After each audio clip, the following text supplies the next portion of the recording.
عمل سے زندگی بنتی ہے جنت بھی جہنم بھی۔ یہ عمل کیا ہے اور یہ کیسا عمل ہے جو زندگی کو جنت بھی بناتا ہے اور زندگی کو جہنم بھی بناتا ہے؟ بنیادی طور پہ یہ چیز ذہن میں رکھیں کہ جتنی بھی چیزیں تعلیم کے ذریعے، کتاب کے ذریعے، زبان کے ذریعے لوگوں کے ذہنوں میں بٹھائی جاتی ہیں، جس وقت تک کوئی بھی علم تربیت میں اور عمل میں نظر نہ آئے اس کی کوئی تاثیر نہیں ہے۔ ہم نماز پڑھتے ہیں، نماز کا بھی پڑھنا اس بات کا تقاضا کرتا ہے ان الصلاۃ تنہا عن الفحشاء والمنکر، کہ نماز بے حیائی اور برے کاموں سے روکتی ہے۔ نماز وظیفہ ہے، نماز شعور ہے، عبادت ہے، علم ہے، اس کا جو عملی اظہار ہے وہ معاملات میں ہے۔ اگر نمازی ہو کر جھوٹ بولتا ہے، ملاوٹ کرتا ہے، چوری کرتا ہے، ڈاکہ مارتا ہے، زنا کرتا ہے، بے حیائی کرتا ہے، تو اس کی نماز نے اسے فائدہ کوئی نہیں دیا۔ عمل وہ ہے جو آپ کے عقیدے کے اظہار کا ذریعہ ہے۔ ہم سب عقیدتاً بات کرتے ہوئے اپنے آپ کو پکے سچے مسلمان، جنتی، عاشق رسول، محب وطن، ہم کئی سرٹیفکیٹ ہیں جو اپنے آپ کو دے لیتے ہیں، کسی سے نہیں لیتے، خود دے لیتے ہیں۔ کوئی تو ہمیں دے تو پرکھ کے دے نا، کہ یہ جو عشق کی بات کرتا ہے، بات تو کرتا ہے، دعویٰ تو کرتا ہے، عمل میں کتنا مضبوط ہے۔ یہ جو محبت کی بات کرتا ہے، عمل میں کتنا اچھا ہے۔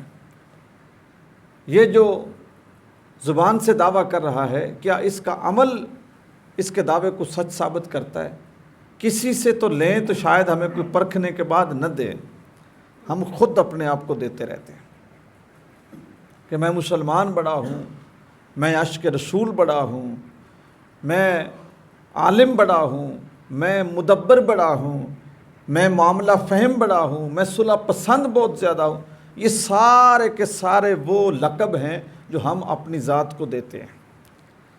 لیکن سب سے بڑا لقب یا سب سے بڑی بات یہ ہے کہ آپ کی زبان یا آپ کا دعویٰ وہ لوگوں کی زبان سے پورا ہو، لوگ کہیں کہ یہ شخص اس دعوے میں سچا ہے۔ تو جس وقت لوگ کہنے لگیں گے تو پھر کیا ہوگا؟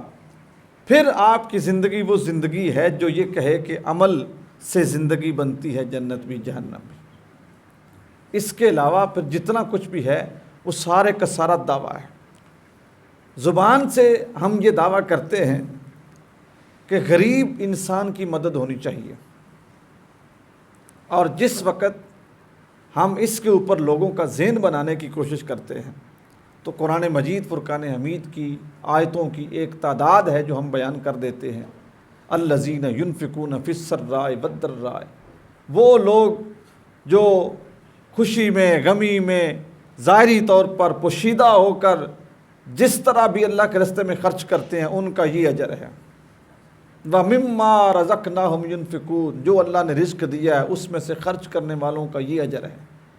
بات بیان کی حد تک بالکل درست ہے، قرآن کی آیات کی تفسیر کی حد تک بالکل درست ہے۔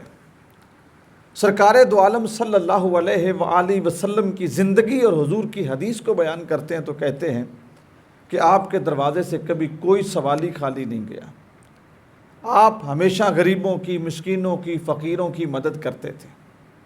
لیکن یہ جو تبلیغ ہے یا یہ جو بات ہے، اس بات کی تہ سے عمل نہیں نکلتا۔ اگر اس کی تہ سے عمل نکلے تو پھر جس وقت ہم پیٹ بھر کے سوتے ہیں تو ہمارا ہمسایہ بھوکا نہ سوئے۔ اگر ہم اس بات میں سچے ہوں کہ کسی کو تکلیف نہیں دینی چاہیے تو کبھی بھی ہمارے پانی کا پرنالہ جو ہے نا وہ گلی میں نہ گرے۔ اگر ہم اس بات میں سچے ہوں کہ یار یہ مچھر، یہ گندگی یہ نہیں ہونی چاہیے، تو ہماری جو نالیاں ہیں گندے پانی کی، وہ ایک بھی نالی ایسی نہ جو اوپر سے ڈھکی ہوئی نہ ہو، ہماری نالیوں میں شاپر نہ ہو، ہماری نالیوں میں کوئی رکاوٹ نہ ہو، لیکن جو ہمارا عمل ہے وہ دکھاتا ہے کہ یہ لوگ جھوٹ بولتے ہیں، بات کرتے ہیں لیکن ان کا عمل ان کی بات کے مطابق نہیں ہے، تو پھر کیا ہے؟ جو صرف دعویٰ ہے نا ہمارا دعویٰ ہمیں کبھی بھی پار نہیں لگائے گا۔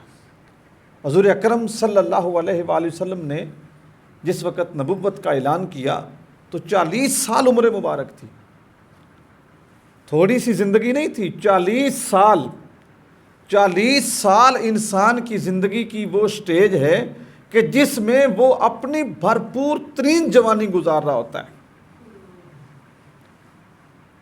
بھرپور ترین جوانی۔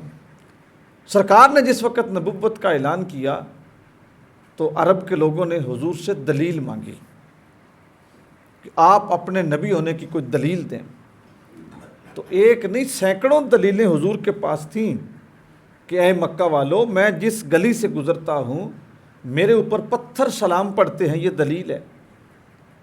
میں نے ڈوبے ہوئے سورج کو واپس بلایا ہے، یہ دلیل ہے۔ میں اگر خشک لکڑی کو ہاتھ لگا دوں تو وہ ہری ہو جاتی ہے، یہ دلیل ہے۔ کسی بکری کے خشک تھنوں پہ ہاتھ رکھ دوں تو وہ دودھ اتار دیتی ہے، یہ دلیل ہے۔ کتنی دلیلیں تھیں، ایک بھی سرکار نے بیان نہیں فرمائی، لیکن سرکار نے کیا فرمایا؟ حضور اکرم صلی اللہ علیہ وسلم نے فرمایا قد لبثت فیکم عمرا من قبلی، اس سے پہلے زندگی کے 40 سال تمہارے اندر گزار چکا ہوں۔ یہ حدیث پاک، کتنے سال؟ 40 سال گزار چکا ہوں تمہارے اندر۔ میرے ان 40 سالوں میں ایک جھوٹ، ایک دغا، ایک فریب، ایک کسی قسم کا ظلم، ایک زیادتی، ایک بد انصافی، کوئی ایک چیز مجھے بتاؤ تو پھر میری نبوت کا انکار کر دو۔ 40 سال کی زندگی میں ایک لمحہ ایسا نہیں تھا کہ وہ لوگ ایک بات جو جان کے دشمن تھے وہ یہ بیان کرتے کہ یا رسول اللہ صلی اللہ علیہ وسلم اس موقع پہ نعوذ باللہ آپ نے یہ کام کیا، ایک بھی ایسا نہیں تھا۔ یہ کیا تھا؟ یہ عمل کی پختگی ہے۔ یہ جو ہم محبت کی بات کرتے ہیں نا، اور ہم جو صرف وظیفے بیان کرتے ہیں، یہ صرف باتیں کرتے ہیں، میں اس کی بھی مثال آپ کو عرب کی زندگی سے دے دیتا ہوں کہ سرکار دو عالم صلی اللہ علیہ وسلم نے جس وقت اعلان نبوت کیا تو حضور نے کہا، کوئی صفا پہ کھڑے ہو کے، بلند پہاڑ تھا، حضور اس پہ کھڑے ہوئے اور کہا مکہ والو، اگر میں کہوں اس پہاڑ کے پیچھے سے دشمن کی فوج آ رہی ہے، مان لو گے؟ جی عام حدیث مبارکہ ہے، عام واقعہ ہے، ہمارے بچے پہلی دوسری کے سلیبس میں یہ چیزیں پڑھتے ہیں، پڑھتے آئے ہیں، پڑھ رہے ہیں۔ پہاڑ کے اوپر کھڑے ہو کے کہا اگر میں کہوں کہ اس کے پیچھے سے دشمن کی فوج آ رہی ہے، مان لو گے؟ جتنا مجمع، جتنے لوگ شہر کے سامنے کھڑے تھے، سب نے کہا مان لیں گے، تسلیم کریں گے۔ حضور اکرم صلی اللہ علیہ وسلم نے پوچھا اس سے پہلے کو میرے ذمے جھوٹ؟ جی نہیں ہے۔ اب تیسری بات حضور نے کیا کہی؟ کہا اگر اتنا ہی میرے اوپر یقین کرتے ہو تو پھر مان لو اللہ ایک ہے، میں اس کا سچا رسول ہوں۔ اس موقع پہ آ کر انہوں نے کیا کہا؟ ہم اس بات کو تسلیم نہیں کرتے۔